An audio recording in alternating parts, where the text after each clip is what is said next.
Hello friends, कैसे हैं आप सब। मैं राकेश रंजन स्वागत करता हूं अपने यूट्यूब चैनल लक्ष्य जीएस में। पिछले कक्षा में हमने अध्ययन किया था कि सबसे पहले पुर्तगाल यूरोपीय व्यापारियों में से सबसे पहले पुर्तगाल भारत आते हैं। पुर्तगाल के बाद डच आए, डच के बाद अंग्रेज आए। अब अंग्रेजों के बाद डेनिश भारत आते हैं। तो डेनिश जो भारत आते हैं 1616 ईस्वी में। डेनिश सबसे पहले भारत कब आए तो 1616 ईस्वी में। और डेनिशों ने अपनी पहली फैक्ट्री स्थापित की 1620 ईस्वी में। डेनिशों ने अपनी पहली फैक्ट्री स्थापित की 1620 ईस्वी में तंजौर जिला के ट्रांकेबोर में अपनी पहली फैक्ट्री डेनिशों ने स्थापित की। और दूसरी कोठी 1676 ईस्वी में बंगाल के सीरमपुर में स्थापित की। डेनिश ने दूसरी कोठी कहां स्थापित की? बंगाल के सीरमपुर में 1676 ईस्वी में। हालांकि डेनिशों ने यहाँ के राजनीति में भाग नहीं लिया, वो सिर्फ व्यापार किए। उन्होंने यहाँ सिर्फ व्यापार किए और व्यापार करने के बाद यहाँ से 1745 ईस्वी में उसने अपनी सभी फैक्ट्री को डेनिश अपनी सभी फैक्ट्रियों को बेचकर, अंग्रेज कंपनी को बेचकर वापस चले जाते हैं। उन्होंने यहाँ की राजनीति में हिस्सा नहीं लिया, वो सिर्फ यहाँ पे व्यापार किए और 1745 ईस्वी में अपनी सभी कोठी को अंग्रेज कंपनी को बेचकर यहाँ से चले गए। तो डेनिश का भारतीय इतिहास में कोई खास भूमिका नहीं रही है। तो उसके बाद एक और महाशक्ति है जो फ्रांसीसी। अब फ्रांसीसी भारत आते हैं।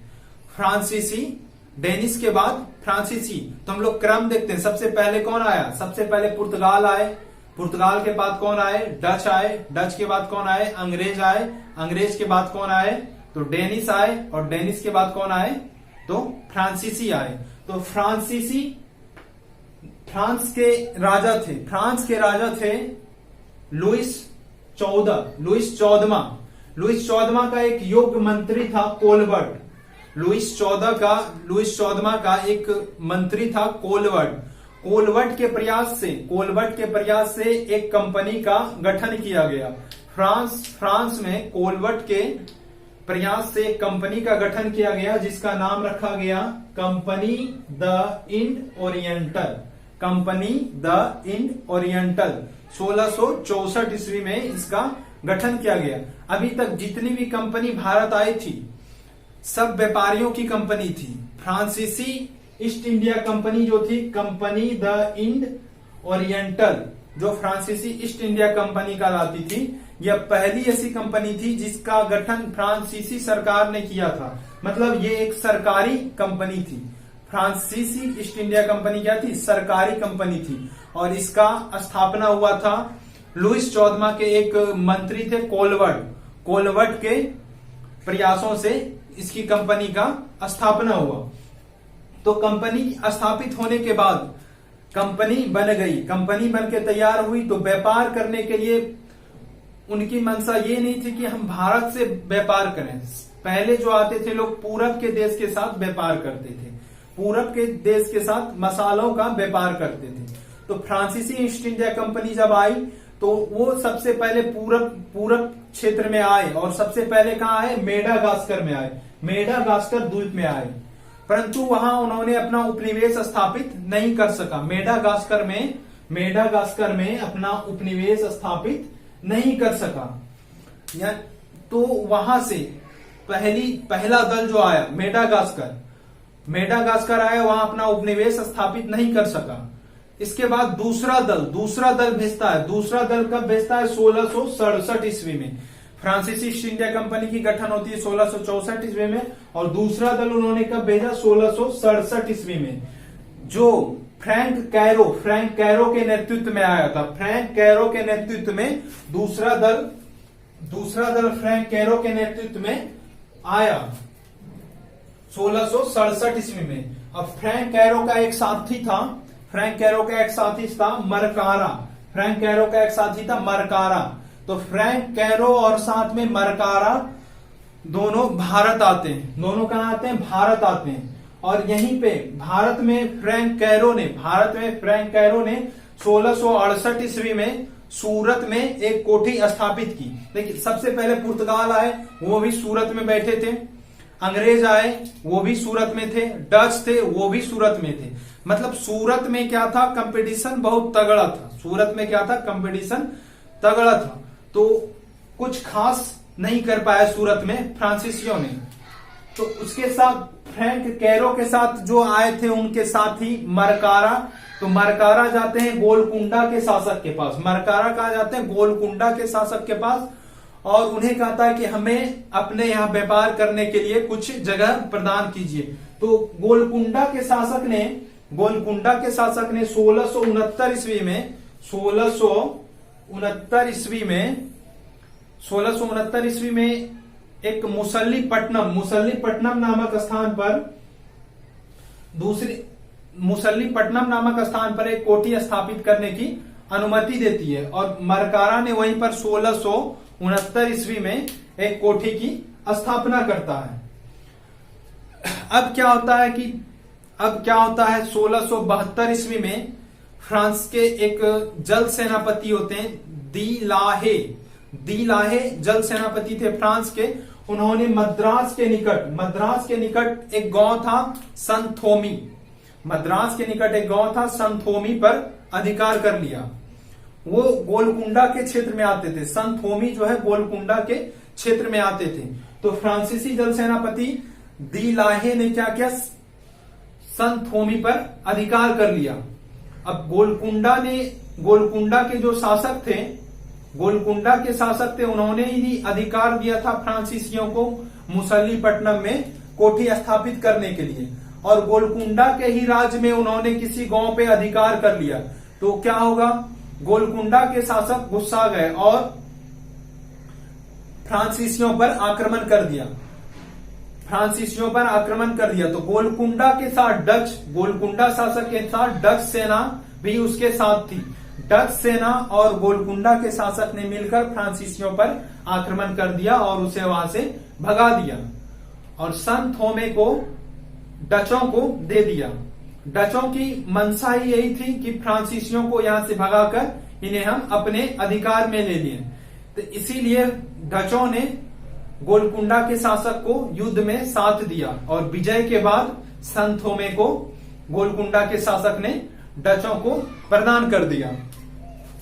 तो आगे होता है 1673 ईस्वी में फ्रांसिस मोर्टिन। 1673 ईस्वी में एक फ्रांसीसी आते हैं, उनका नाम है फ्रैंको मोर्टिन। 1673 ईस्वी में फ्रैंको मोर्टिन और लास्पिने जाते हैं कहा, वालीकोंडापुरम के शासक के पास। वालीकोंडापुरम के शासक के पास जाते हैं।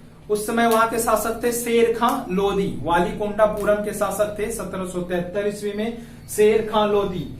तो फ्रैंको मार्टिन और लेप्सिने वालीकुंडा के शासक शेर खां लोदी के पास जाते हैं और उनसे एक गांव प्राप्त करता है। वालीकोंडापुरम के शासक से शेर खां लोदी से एक गांव प्राप्त करता है। कौन? तो फ्रैंको मार्टिन और लेप्सिने ने। और वही गांव आगे चलकर पांडिचेरी कहलाता है। वही गांव आगे चलकर पांडिचेरी के रूप में विकसित होता है।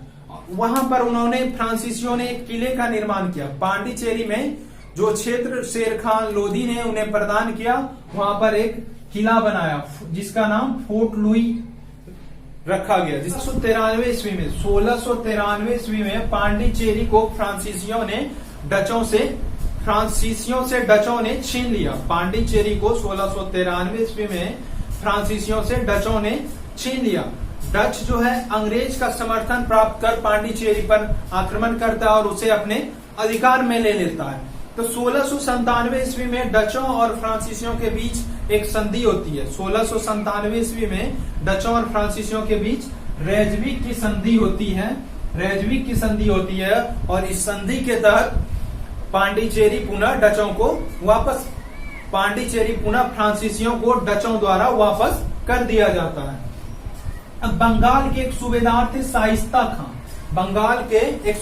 थे शाइस्ता खां, जिन्होंने 1774 ईस्वी में फ्रांसीसियों को एक जगह दी। 1774 ईस्वी में शाइस्ता खां ने फ्रांसीसियों को एक जगह दी, जहां पर 1690-92 में एक चंद्रनगर बस्ती बसाया गया और वहां पर एक कोठी बनाया गया जो फ्रांसीसियों की एक बहुत ही महत्वपूर्ण कोठी थी। तो जून 1720 ईस्वी में फ्रांसीसी कंपनी का पुनः गठन किया गया। होता क्या है कि फ्रांसीसी कंपनी धीरे धीरे काफी कमजोर पड़ती जा रही थी। तो उसके पुनर्गठन किया गया। और पुनर्गठन कब किया गया? तो जून 1720 ईस्वी में। और पुनर्गठन करके नाम रखा ईस्ट इंडीज की चिरस्थायी कंपनी। तो ईस्ट इंडीज की चिरस्थायी कंपनी के नाम से उसका पुनर्गठन किया गया। तो धीरे धीरे फ्रांसीसियों की शक्ति भी भारत में बढ़ने लगी। फ्रांसीसियों ने 1721 ईस्वी तक मॉरिशस पर अधिकार कर लिया। 1721 ईस्वी में मॉरिशस पर अधिकार कर लिया। 1725 ईस्वी में माहे पर अधिकार कर लिया। 1739 ईस्वी में कराईकल पर अधिकार कर लिया। और इस तरह से फ्रांसीसियों की शक्ति धीरे धीरे बढ़ती जा रही थी। और इसके शक्ति जैसे जैसे इसकी शक्ति बढ़ती जा रही थी, अंग्रेजों से इसका संघर्ष बढ़ते जा रहा था। तो अंग्रेज और फ्रांसीसियों के बीच अब 3 महत्वपूर्ण युद्ध होते हैं कर्नाटक में। कर्नाटक का एक प्रथम युद्ध होता है, कर्नाटक का द्वितीय युद्ध और कर्नाटक का तृतीय युद्ध। तो अंग्रेज और फ्रांसीसियों के बीच 3 महत्वपूर्ण युद्ध लड़े जाते हैं। कर्नाटक का प्रथम युद्ध जो कि 1746 से 48 के बीच लड़ा गया। इसका कारण क्या था? ऑस्ट्रिया का उत्तराधिकार युद्ध। ऑस्ट्रिया के उत्तराधिकार युद्ध से प्रभावित होकर भारत में प्रथम कर्नाटक युद्ध प्रारंभ हुआ 1746 ईस्वी में और 1748 ईस्वी में समाप्त हुआ। द्वितीय कर्नाटक युद्ध 1749 ईस्वी में प्रारंभ होता है, 1754 ईस्वी में समाप्त होता है। तृतीय कर्नाटक युद्ध जिसमें बांडीवास का युद्ध होता है 1756 ईस्वी में प्रारंभ होता है और 1763 ईस्वी में समाप्त हो जाता है। और इसके बाद बांडीवास के युद्ध के बाद फ्रांसीसियों की शक्ति भारत में बिल्कुल समाप्त हो जाती है। तो हम अगले कक्षा में हम डिटेल रूप से देखेंगे कर्नाटक के प्रथम युद्ध, कर्नाटक का द्वितीय युद्ध और कर्नाटक के तृतीय युद्ध। तो अगले क्लास में हम लोग मिलते हैं कर्नाटक युद्ध के साथ।